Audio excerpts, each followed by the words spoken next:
Okay, so next ಬರೋ ಸ್ಟೂಡೆಂಟ್ಸ್ಗೆ ಯಾಕೆ ಸ್ಯಾಪ್ ಕಲಿಬೇಕು ಸರ್? ಯಾಕೆ ಸ್ಯಾಪ್ ಇಂಪಾರ್ಟೆಂಟ್ ಫ್ಯೂಚರ್ ಇಂಡಸ್ಟ್ರಿಗೆ? ಓಕೆ, ಸೊ ಯಾಕೆ ಸ್ಯಾಪ್ ಕಲಿಬೇಕಂದ್ರೆ basically so SAP is a supportive software for the industry people.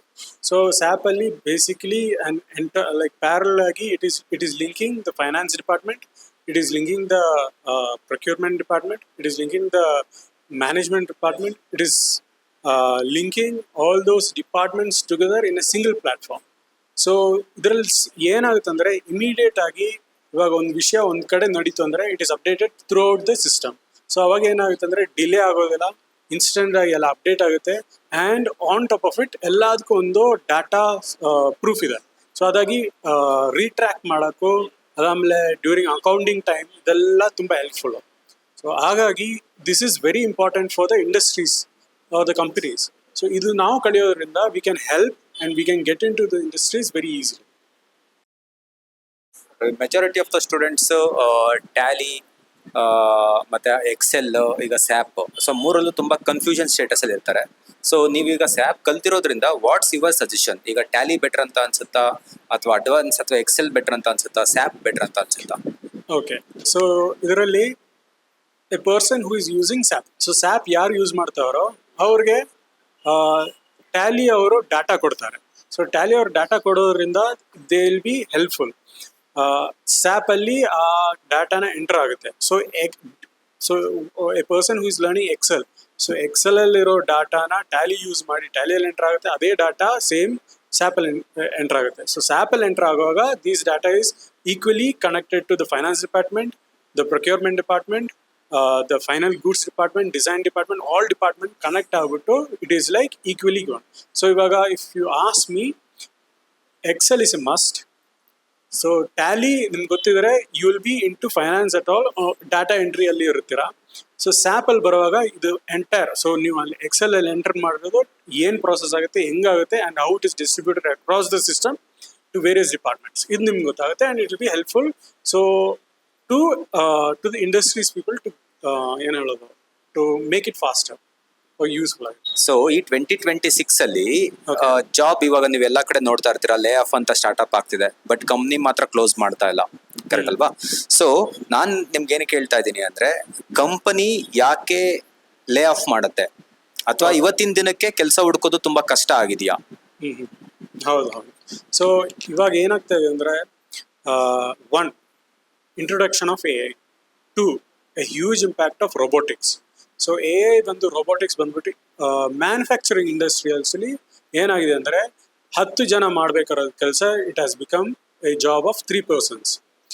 Same problem ಏನಾಗಿದೆ ಅಂದರೆ ಅದೇ ಇಂಡಸ್ಟ್ರೀಸಲ್ಲೂ ಇವಾಗ ಆರ್ಕಿಟೆಕ್ಚರ್ ತೊಗೊಂಡ್ರು ಇಲ್ಲಾಂದರೆ ಸಿವಿಲ್ ತೊಗೊಂಡ್ರು ಇದರಲ್ಲೂ the use of AI and robotics, it is impacting a huge and cutting down the workforce. So ಇವಾಗ ಏನಾಗಿದೆ ಅಂದರೆ ಅದರಿಂದ ಲಾಟ್ ಆಫ್ ಲೇ ಆಫ್ ಆಗಿದೆ. And on top of it there is lot of wars going on. So ಅದರಿಂದಾನು lot of impact ಆಗ್ತಾ ಇದೆ. So ಅದರಿಂದಾನು lot of lay offs ಆಗ್ತಾ ಇದೆ. ಯಾಕಂದ್ರೆ ನಮ್ಗೆ ಆಚೆಯಿಂದ like for companies to get jobs from outside or the work from outside is very less. So ಇವಾಗ ಇಂಡಿಯಾಗೂ ಔಟ್ಸೈಡ್ ವರ್ಲ್ಡಿಂದ ಜಾಬ್ಸ್ ವರ್ಕ್ಸ್ ಬರೋದು ಕಡಿಮೆ ಆಗಿದೆ. ಸೊ ಅದರಿಂದ ಏನಾಗ್ತದೆ, peoples jobs are getting cut. So that is one of the reasons. And ಇವಾಗಿರೋದ್ರಲ್ಲಿ updation, so skill update ಆಗ್ತಾ ಇರಬೇಕು. ಸೊ ಇವಾಗ due to AI and robotics ಅಂತ ಹೇಳ್ತೀವಲ್ಲ, but to know what is AI and how to use it. So industrial ಇದ್ರೂ ಆಚೆ ಇದ್ರೂ we need to update our self to use these platforms and softwares. So ಹಾಗಾಗಿ it is very difficult at this point. But eventually ಏನಾಗುತ್ತೆ ಅಂದರೆ, I think more from employee people are going to transition into employer seat. So they will start their own companies. Yakandre ivaga there is less industry, and I think it is what they are going to do is like diversification agutte industries alle. I think new opportunities, new industries will be forming due to this. Last question, as a senior, so ನೀವು junior ಸ್ಟೂಡೆಂಟ್ಸ್ಗೆ ಏನು ಸಜೆಷನ್ಸ್ನ ಕೊಡ್ತೀರಾ? In the education ಅಥವಾ real skills ಮೇಲೆ, ಅಥವಾ ಏನು suggestions ನೀವು ಆ್ಯಡ್ ಅಪ್ ಮಾಡ್ಬೋದು ಅವ್ರಿಗೆ to get a better life ಪದ್ಯ. Okay, so to get a better life ಅಂದರೆ ಒನ್ ಥಿಂಗ್ ನಾನೇನು ನೋಡಿ ಏನಂದರೆ people should be knowing an industry well. ಇವಾಗ ನಮಗೆ ಏನಾದ್ರು ಒಂದರಲ್ಲಿ ಇಂಟ್ರೆಸ್ಟ್ ಇದೆ ಅನ್ಕೊಳ್ಳಿ. So let's say we are interested in computers. ಆ ಇಂಡಸ್ಟ್ರಿಯಲ್ಲಿ ಏನು ನಡೀತಾ ಇದೆ ಅಂತ people should know, you should research, you should know, and you should try to get involved in to a work space.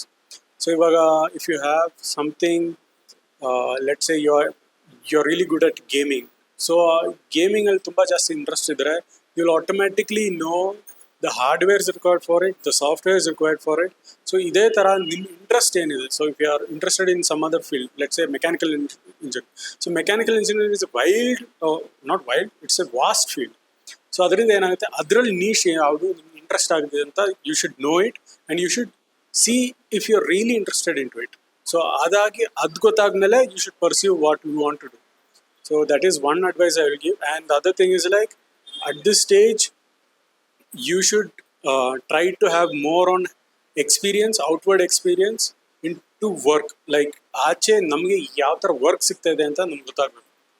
Cat ಸೆಂಟ್ರಲ್ಲಿ ನೀವು ಸ್ಯಾಪ್ ಕೋರ್ಸ್ನ join ಆಗಿದ್ರಿ, so ಅದ್ರ ಹೌದು. ಫೀಡ್ಬ್ಯಾಕ್ನ ತಿಳಿಸ್ಬೋದಾ? ತುಂಬ ಚೆನ್ನಾಗಿತ್ತು, ತುಂಬ ಹ್ಯಾಪಿ ಎನ್ವಿರಾನ್ಮೆಂಟ್ ಇತ್ತು, ಆ್ಯಂಡ್ ಸಪೋರ್ಟಿವ್ ಆಗಿತ್ತು. ಆ್ಯಂಡ್ ನಾನು ಟೀಚ್ ಮಾಡಿದ್ದು ಪ್ರೇರಣಾ ಗೋಗಿ ಅಂತ lecturer. So she was very helpful and time ತೊಗೊಂಡು ಎಕ್ಸ್ಪ್ಲೇನ್ ಮಾಡ್ತಾಯಿದ್ರು. ಇಲ್ಲಿರೋ ಕ್ಯಾಟ್ ಸೆಂಟರ್ ಎಲ್ಲರೂ ತುಂಬಾ ಸಪೋರ್ಟಿವ್ ಆಗಿತ್ತು. ಹೇಳ್ಬೇಕಂದ್ರೆ ಹೇಮಂತ್ ಸರ್ ನಂಗೆ ತುಂಬ ಜಾಸ್ತಿ ಹೆಲ್ಪ್ ಮಾಡಿದ್ರು, ಕಂಪ್ಯೂಟರ್ಸು, ಸರ್ವರು, ಆ ವಿಷಯದಲ್ಲೆಲ್ಲ. So it was a really good experience.